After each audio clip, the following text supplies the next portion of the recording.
Okay, guys, if you're in there, that last video went a little longer than I thought. The last video I did that goes with this one was my 20 through 11 top characters, comic book characters, right? Again, go check out Earl Gray's channel. He does panelology. This idea came from him. I went old school YouTube, asked him if he minded if I did it. He encouraged me to do it. And now we're doing the top 10, right? Now, the top 10, like I said before in the other video, you know, picking top 20 characters, I've read so much and I've done this so much that it can go up and down. I can bring characters in there and stuff, but these are the pretty standard ones, right? These are the ones that I still kind of get excited about and stuff, right? And I didn't dig too much. I just kind of went around the shelves because this room's a mess. But number 10, and I could not believe it was just number 10 when I did this, right? It was Hellboy, right? Hellboy, just a fantastic series. Mike Mignola, you know, pulling from H.P. Lovecraft, monster movies that he loves. Put a big twist on him. Hellboy, who works for the BPRD, Bureau of Paranormal Research and Development or something, right? Was actually brought to this earth to bring the end of the world and a great big Nazi occult, you know, mysticism and things like that. And the people, you know, the Russian sorcerer who brought him here had his own agenda and stuff, but he ended up being raised, and he's just a blue-collar guy that Mike Mignola based off of his dad, who'd come home with a beer and bottom line a few things, right? And it's always amazing how, you know, you can read a Hellboy story, and even though it's a standalone story, standalone miniseries, you could always tell that the story was building to an end, that there was a, you know, destiny, if you will, that Hellboy was going to fulfill, and how's he going to do it and stuff, right? And you get a little bit of humor in here, man. He rides a rocket pack and the damn thing blows up and stuff, and he's like, crap, you know, or something like that.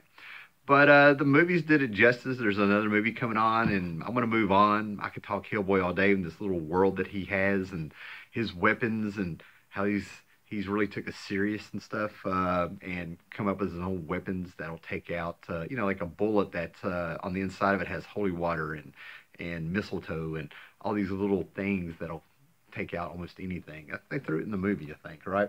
But yeah, Hellboy is something where you can just go into a whole universe Mignola has laid out for, is it 25 years now? You know, since the 90s. I have X-Men number 21, I think, which is his first appearance. It was fantastic. That's number 10. Now, number 9, I could have pulled out all kinds of stuff. I've recently realized how big of a fan I've become of this guy. First time I ever heard of him was thanks to Anthrax when I was like 13 years old with a song called I Am the Law. And then I would find a little book here and there. I think maybe Dark Horse or somebody. It was in the comic book shops. I finally found a few in the 90s. I read it. I'm not going to say I really got it, but the aesthetic of this guy, his look, his attitude. Then Batman, there was a big Batman crossover one-shot that Simon Bisley did that was actually a trilogy of 3 one-shots. Nobody talks about the other 2. And I got it. You know, it was right there. I got it. It might have been my senior year in high school. And then we survived the awful Stallone movie. And has it really been like almost 6 years? But Dredd came out. The movie Dredd came out. And the magic of that movie is that they didn't try to make the ultimate Judge Dredd movie. They made a day in the life of Dredd. It was just one case that was this epic movie and stuff, right? But he lives in a world of the future. I've been told this started out as satire about America in the 70s and stuff, right? Maybe it was. I don't know. It's become its own thing. It's got a cast of characters. It's got his own little cast of villains, and it's unique. That's what got me. It's unique. It's not about superheroes. This is a post-apocalyptic world, I guess, where the population is so big that cities span the coast of countries, of continents. They've renamed them. And there's so many people out there and wastelands out there and things like that, that these people are trained to be judges. They are the cops, the judge, the jury, and if need, the executioner and stuff. There are laws out there, you know, trying to kill a judge on the job is an automatic death sentence and stuff. And it's Judge Dredd, if you didn't figure it out when I held this up. But just a fantastic book that the more you read, the more you get into it. They go after everything. Werewolves pop up in this. Mutants pop up in this. Then they'll turn around, and one of the top 10 Judge Dredd stories I'm going to be looking for is a story that apparently ran for a year of a man walking across the desert trying to go somewhere with a boy. And when you get to the last chapter, after reading this for a year, you find out it's Judge Dredd. You know, I'm looking for that one, right? Fantastic stuff. Okay, that's number 9. Number 8, you're going to be seeing I get into the pulps, man, go way back. Flash Gordon. Flash Gordon, Boom Studios, King Comics, Marvel, DC. Everybody's had a crack at him and stuff. Did Marvel have a crack at him? I might be wrong on that one. Al Williamson is my favorite artist on this stuff, right? But this is going way back, what I'm showing you here, to where this is a reprint of the comic strips, I think, right? It was just so good. The syndicated strips of them. Just some fantastic artists have had them. In the late 70s, 79 or something like that, they were built. There was a movie that came out, of course, which is one of my favorite movies that just was very fulfilling when I watched it. The Queen soundtrack confused me because I knew Queen, and what I was hearing there didn't do it.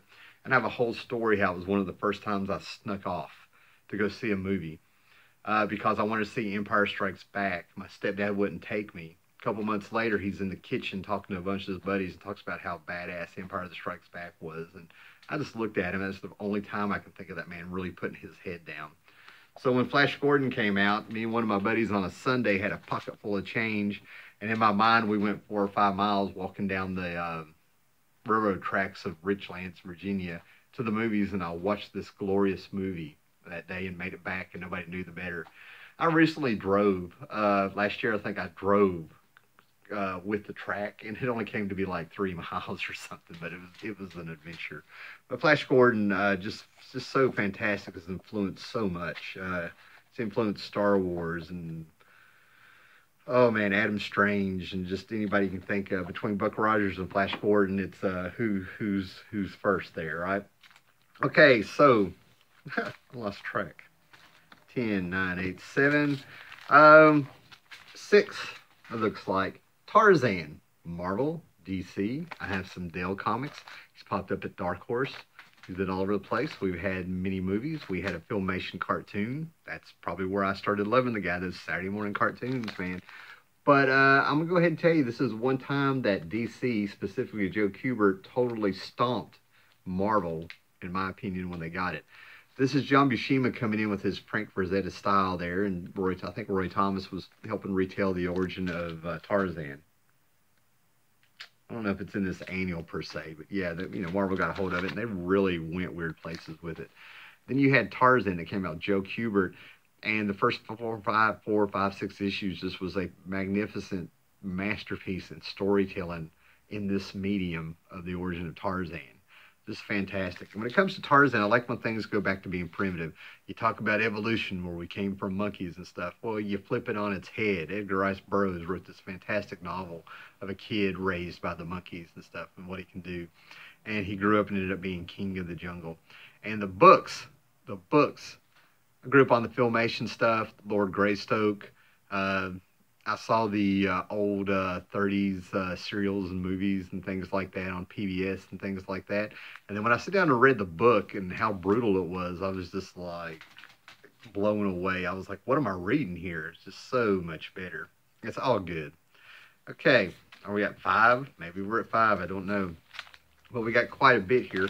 One of the, with this guy, basically these magazines, these pulp novels, movie came out, he was just always there. I don't remember a time of not knowing Conan. These books were in my house. Barry Winslow Smith, Roy Thomas, What If. This is one of my favorite comics of all time, is What If Conan the Barbarian Walked the Earth Today. And this wasn't written so much to where it felt like a What If book. It really felt like it was canon, where a sorcerer sent Conan into the future of the 70s and stuff. There's even an Arnold Schwarzenegger joke in here before there's even thoughts of a movie for Conan. But the way I would go with it is that, this is one of my favorite ones. This is how I snuck in a character that didn't make the cut, Elric. One of my favorite Conan stories, just because they're meeting each other, is where Conan meets Elric. I could do a whole video about why those two are important.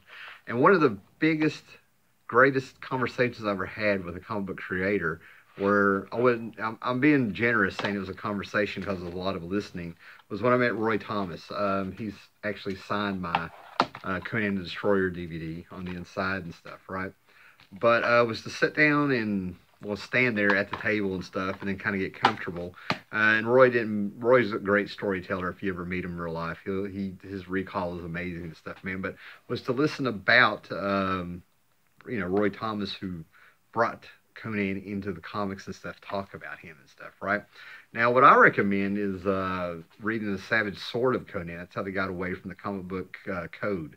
And to me, this is the good stuff. Roy Thomas, Barry Windsor-Smith, John Buscema on it for years. The great inkers, Ernie Kahn, Alfredo Alcala. Oh, I can't remember his last name. All these great people came in the pinups that was in this book. Then you have the character of Conan, or Barbarian. One of the things I liked about Conan was I found the words years later in a comic book by Eric Powell with Billy the Kid. But it's the difference between ignorance and stupid. This was just been a big barbarian that people just, big muscles and all this stuff and testosterone and just powerful and stuff. And I always caught a glimpse that people underestimated Conan. He's supposed to have been dumb. And it was that people do not know the difference between stupid and ignorance. Ignorance is just not knowing something. Okay, I got a phone call coming in, so hopefully that's not interfering with this because I'm not going to answer it. Okay, so, yeah, I don't think it stopped. Anyway, that made me lose track here. 1, 2, 3, 4. I think we're on number 5, halfway through, guys, right? Swamp Thing. One of the first comics I read as a kid was Swamp Thing #2, Lynn Wein, Bernie Wrightson, and it stayed with me in this head. It had the Unhumans, these monsters that Dr. Arcane had made or something. And I think the famous one that I didn't know other people remembered, just me, was one of the monsters was basically a head with walked on its hand. Its hands were its legs, spider-like and stuff. And I think they called it the Brain, is what I found out years later. And the story was just magnificent. And Bernie Wrightson drew these monsters and stuff, but it was the eyes you had to look at in Swamp Thing. The eyes show the humanity and the fear and flipping out that this is a man trapped as a monster. And then, of course, Alan Moore came out and totally just went back to the horror roots of Swamp Thing and rebuilt the character to where he's a plant elemental in his journey getting there. He had love and romance and stuff, and just took the book places it could never have been. Again, Swamp Thing is a book that I could talk about forever, almost all the incarnations, but I think I fell off than anything that's come out the last 10 years and stuff, right? So we at number 4? Yeah, number 4. Now, this came up with again, I could go through this book and flip and show you pages and stuff, but the thing with O.M.A.C is that he is just exactly what he is, a one-man army corps. He goes in, and he's right on par with what the damage that the Hulk can do and with who he can fight and stuff like that. Jack Kirby creation from the early 70s and stuff, right? A very off-putting book to some people just because of the aesthetics, the orange, the blue. He's got the mohawk of a god of war and stuff. He goes from Buddy Blank when Brother Eye satellite shoots him full of energy and stuff, and he transforms into our one-man army corps, right? Jack Kirby had this idea at Marvel when he was still there that he wanted a Captain America of the future. Marvel was messing with him so bad, he just kind of decided to keep it to himself when we got 8 issues of this, right? Just fantastic stuff. Deals with social issues and stuff in a way that you wouldn't think, but enough action where you don't realize you're exploring the current world. It's great sci-fi. It's taking social issues of the present, putting them in a future setting, and you can get by with talking about them.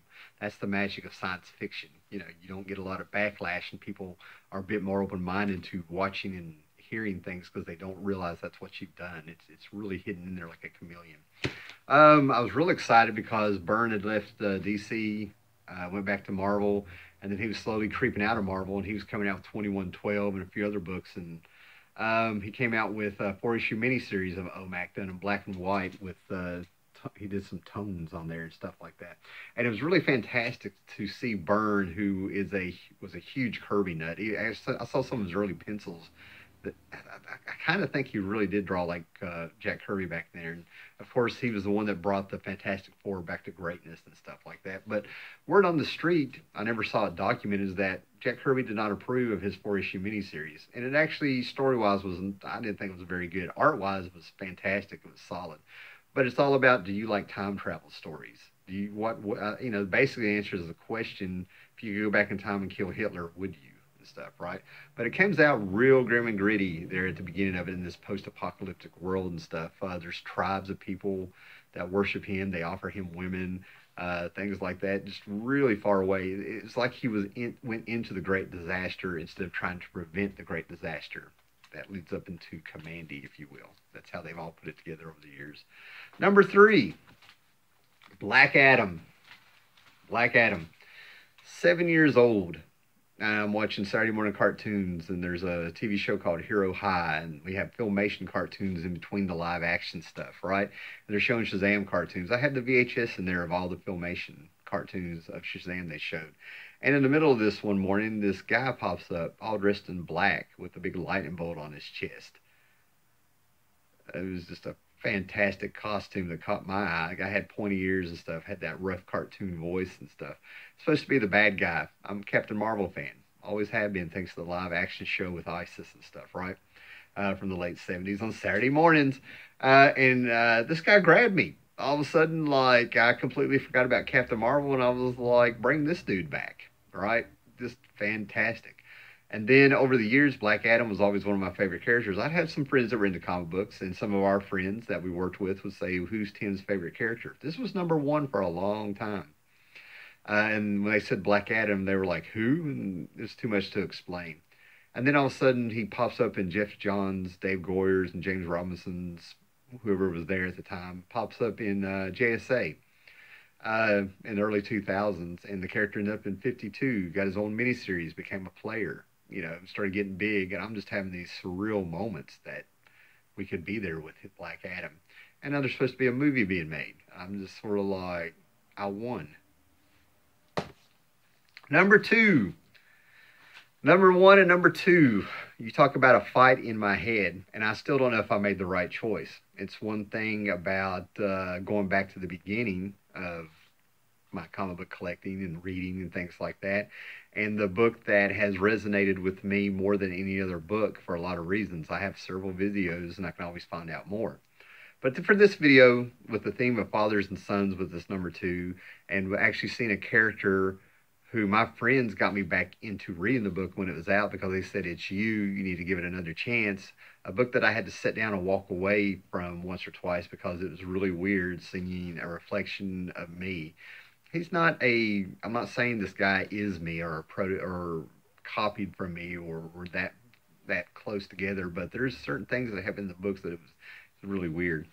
And to me, this is also like, when it comes to comics, I love pre-Crisis on Infinite Earth 2, where the JSA aged in real time. We got the Infinity, we had All-Star Squadron, Justice Society, Infinity Incorporated, and things like that. I love that Earth. And this came out, this feels like this would have been a book on Earth 2, but we're going to go with Starman. Starman. I've made many videos. I've talked about it a whole lot. I've talked about Jack Knight a whole lot. Just a fantastic book that I recommend that everybody reads from beginning to end. Just James Robinson's masterpiece, I think. The guy did it, just fantastic. And number 1, it shouldn't be a surprise if you've watched this video, my videos over the years, any at all, man. But it was a fight between Starman and Kamandi, and the fight may still go on. But I love my Kirby. Kirby scared the hell out of me as a kid with his art. I grew up on it. It then in my brain, kicked in my brain. I remembered his stuff more than anything that I've ever read. And then all of a sudden we get what I love most of all, one of my favorite genre, perhaps, post-apocalyptic. And the magic of Kamandi with this book that I think writers always miss is that Kamandi is named after the bunker he grew up in with his grandpa, Kamandi. And they had microfilm. So he got to see 1960s, 1970s Earth on the microfilm. And then when he emerges from this Kamandi, it turns around he's in this post-apocalyptic world where we have talking animals, and it's a brutal world out there. Humans are mute if you find them at all, and all this stuff. So he becomes the reader. He's one of us. He's us. We discover this world with him as he travels through it. And that's the magic of it. And he goes through hell. And he breaks down, and it's full of emotion. You gotta remember, man, this is a Bronze Age book by Jack Kirby, to where it's almost like overacting in parts, but it's real, So that's it. It's my top 10 books. Thanks for hanging in there. Later, guys.